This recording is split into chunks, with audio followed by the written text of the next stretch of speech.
Potato lollipop பார்க்க போகிறோம். அனைவருக்கும் வணக்கம். இன்னைக்கு நம்ம பார்க்க போகிறது வந்து ஒரு ஸ்நாக்ஸ் ஐட்டம் பொட்டேட்டோ லாலிபப் பார்க்க போகிறோம். வாங்க வீடியோக்குள்ளே போய் பார்க்கலாம். ஃபஸ்ட்டு ஒரு பவுல் எடுத்துக்குவோம். 2 உருளைக்கிழங்கு வேக வச்சு எடுத்து வச்சுருக்கேன், அதை போட்டுக்கலாம். ஒரு சீஸ் போட்டுக்கலாம். இதுக்கு தேவையான உப்பு போடணும். 1/4 டீஸ்பூன் மிளகுத்தூள், லெமன் ஜூஸ் வந்து ஒரு 2 டீஸ்பூன் ஊற்றிக்கலாம். பிரெட் வாங்கி வீட்டில் மிக்சியில் போட்டு எடுத்தது, அது 3 டீஸ்பூன் போட்டுக்கலாம். இப்போ நல்லா இதெல்லாம் போட்டு நல்லா மிக்ஸ் பண்ணி விடலாம். தங்கத்தை போல் நல்லா பிசைஞ்சு சீஸு உருளைக்கிழங்கு எல்லாம் வந்து நல்லா மிக்ஸ் ஆகிற மாதிரி நல்லா பிசைஞ்சு எடுத்து வச்சுக்கணும். 15 நிமிஷம் ஃப்ரிட்ஜில் வச்சு எடுத்துக்கலாம். 15 நிமிஷம் கழித்து ஃப்ரிட்ஜிலேருந்து எடுத்தாச்சு. இதை வந்து சின்ன சின்ன உருண்டைகளாக உருட்டி எடுத்துக்கணும். இது போல் உருட்டி எல்லா மாவையுமே எடுத்து வச்சுக்கணும். போல் நல்லா உருட்டி எடுத்துக்கணும்.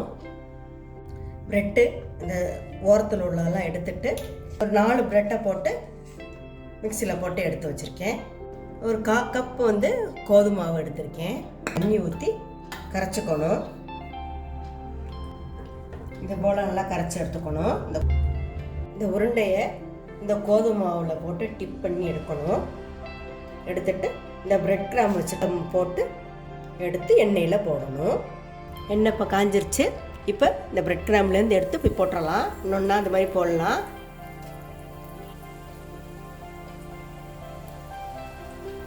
வந்தது திருப்பி விடலாம். டேஸ்ட்டு ரொம்ப நல்லாயிருக்கும். செய்கிறது ரொம்ப ஈஸிங்க. உருளைக்கிழங்கை மட்டும் ஃபஸ்ட்டு வேக வச்சுக்கிட்டோம்னா மற்றபடி ப்ரெட்டு, கோதுமை மாவு, சீஸு எல்லாம் வீட்டில் எப்போவும் ஸ்டாக் வச்சுருப்போம். டக்குன்னு செஞ்சு கொடுக்கலாம். பாருங்கள், இதனால வெந்துருச்சு, எடுத்துடலாம்.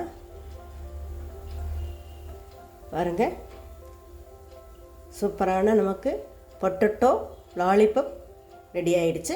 எல்லா மாவையும் இது போல் போட்டு எடுக்கணும். இந்த வீடியோ பிடிச்சிருந்தால் லைக் பண்ணுங்கள், ஷேர் பண்ணுங்கள். இந்த சமையலுக்கு சப்ஸ்கிரைப் பண்ணுங்கள். நன்றி. அடுத்த வீடியோவில் பார்க்கலாம்.